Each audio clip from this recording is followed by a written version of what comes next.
guys, it's Cool Crap 567, and today I'm just going to give you guys a quick video unboxing / overview of a new night vision goggle system I picked up. As you can tell by the title, these are going to be the PVS 31s. I picked these up recently, so I've had a little bit of time to kind of mess with them, but these weren't initially my first choice. I was planning on picking up the DTMVSs, but those don't come out to the end of the summer, so I just went ahead and picked these up because I didn't want to be the entire summer without night vision, so I just went ahead and decided to go with the 31s. So I'm just going to do a quick unboxing because there's not too many people that have done the unboxing for the 31, especially with the case and everything. So just a quick note, I don't have the battery pack, I don't have the wire that comes with the battery pack, or do I have the manual, but this is going to be everything else that was included. So this thing's going to come wrapped in plastic. Obviously I already took that off. So first things first, you're going to get 5 AA batteries, 4 for the battery pack, 1 for the goggles. So I'm going to just take one now. Just talk about the case real quick. It's a nice multi-cam case. I'm assuming it's made by a good company. Has Molly in the back. I don't actually see any markings, so I don't know who it's made by, but in the back you have the Molly, so if you want to mount it to a plate carrier or belt, you could do that. But it is kind of wide. You can see it's almost about 6 spaces wide. And it's nice and padded, so you don't have to worry about if you're going to be bumping into anything, that anything's going to happen to that. So just going to open up that real quick. So included are 2 Wilcox amber filters. These are for, they say the 14, but I guess the 14 ones are compatible with the 15s, 18s, DTMVGs, 31s, all that. I'm not too much of a fan of amber filters, so I probably won't run those. Here we have the bikini caps, and I've actually messed around with these quite a bit already. And I'm not a fan of bikini caps, so I went ahead and took them off. So it was interesting that they included the Wilcox amber filters, because the Wilcox amber filters were kind of like the upgrade to the eye cups that they included. So I guess it's good if you want to try either one, or if you have a preference, you could just run either one. And then we have the goggles themselves.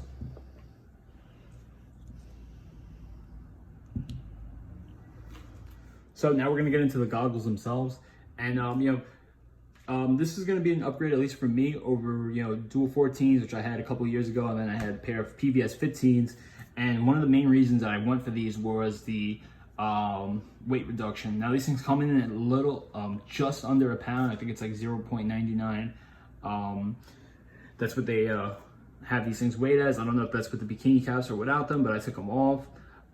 So that's what I wanted. I wanted something lightweight. I also decided to go with the white phosphorus unfilmed because I was thinking, if I'm going to go big with these, I might as well go all out. So let's kind of get into some of the features that these things have. Just up right there, it's going to be flared, so you can just insert a battery. It's an easy twist. Simple. Install a battery, and then it has the marking to tell you how the battery goes. And again, that's going to be flared just so it's easier to rotate that with gloves in the cold and whatnot.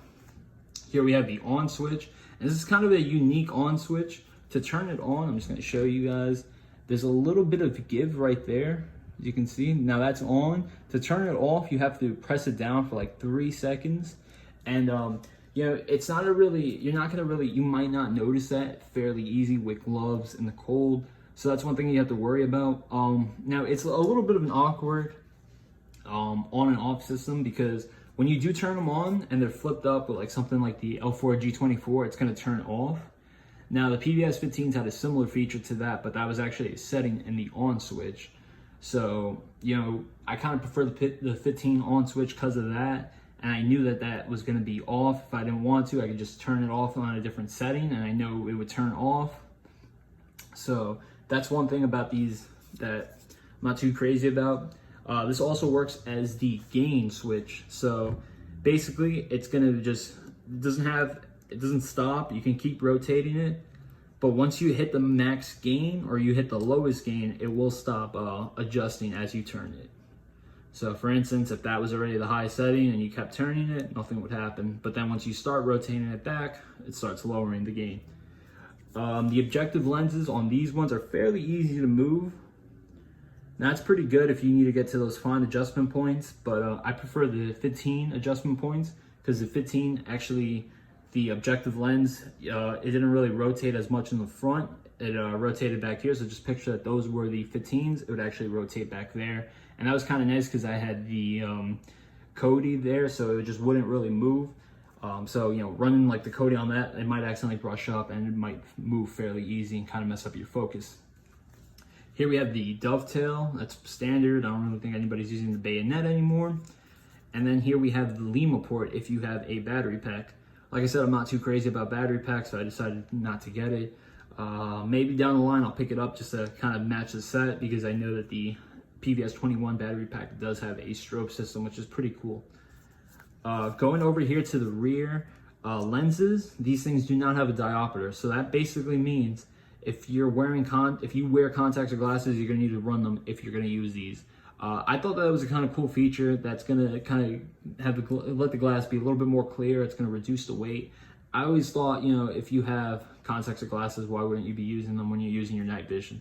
But I guess like if you had glasses, maybe you wouldn't want to wear the glasses. You could just tune them to your eyes and that'd be fine. But I'm a contacts man myself, so you know I've always wore my contacts if I'm going to use my night vision.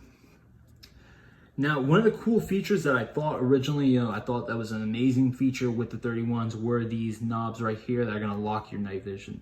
So basically, you know, when you fold these, which I'll get into more about the articulation in a second. So, you know, when you fold these, it's supposed to close back up and it's supposed to go back to the same position every time, right? So, you know, you lock it in once, you set it to your eye, you rotate these knobs, and then when you unfold them, so you have them folded, you fold them back down, it's supposed to go perfect back to your eyes, right?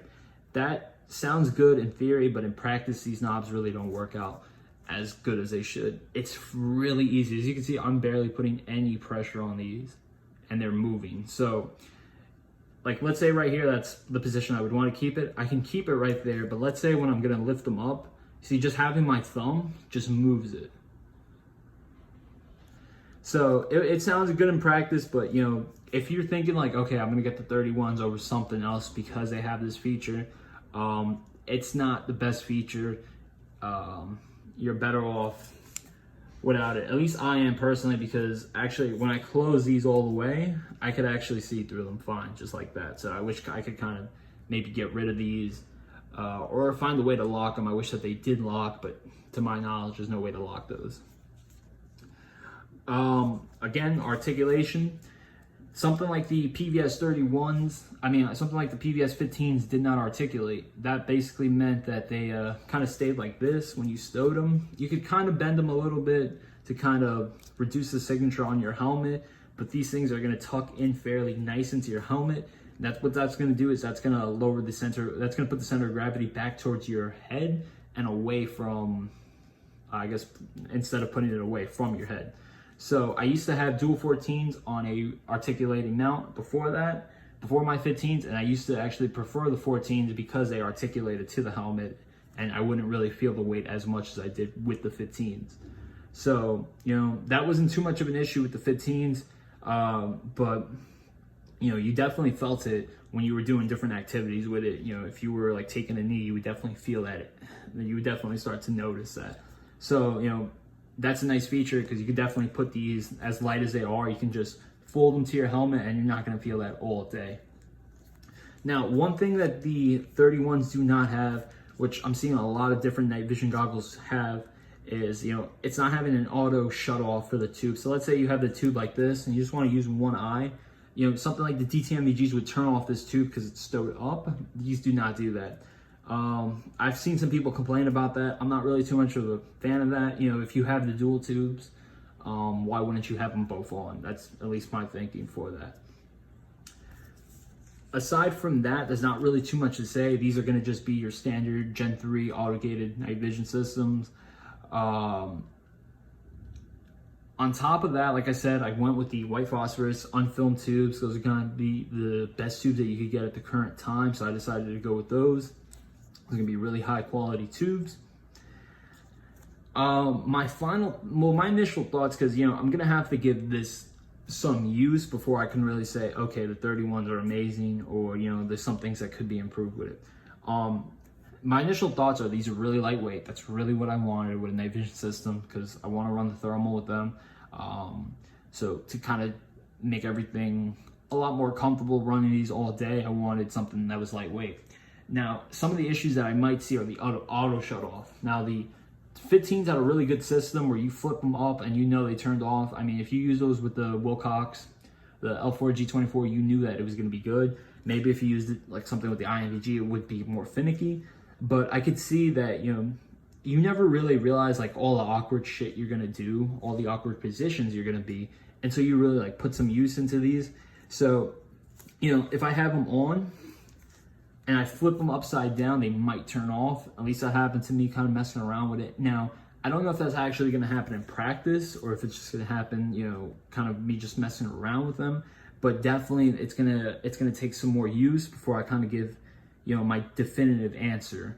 Okay, these things are kind of finicky in that regard, or, you know, don't use the auto shut off feature, which to my knowledge, you can actually turn it off.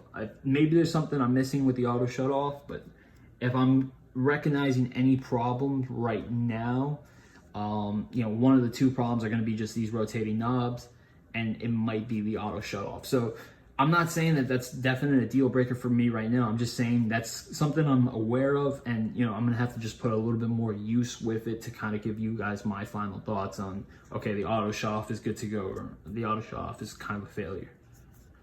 So that's going to be it. We're going to go outside to kind of just test these things out to show you guys how the tubes look.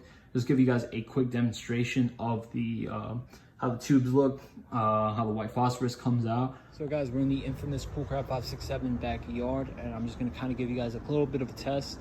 So these are going to be white phosphorus unfilmed tubes. So I'm just going to put these in front of the camera, and unfortunately the camera is not going to do these things justice. They're going to kind of come out as a bluish tint and not the actual white phosphorus. If I back it up a little bit, you can kind of see. But these things are pretty nice.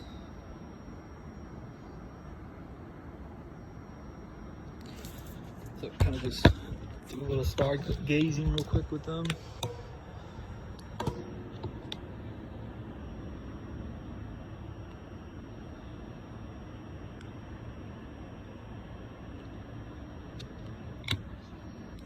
So right now it's really bright. It's not picking up that many stars because of how bright it is.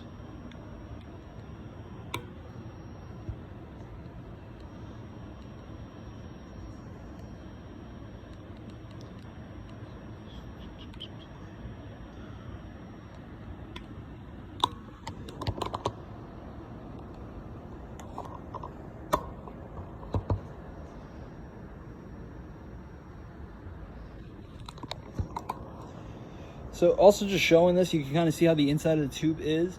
I've noticed with these tubes, at least you kind of pick up the insides of the actual tubes or the actual housings more than other tubes that I've used. So that's just one thing to be aware of. It's not really too much of an issue. I don't really see that much of an issue with it, but you can kind of hopefully see the glass clarity on these things. So that's going to be that's it. Guys, thanks for watching. Any questions or comments, leave them down below, and thank you for watching.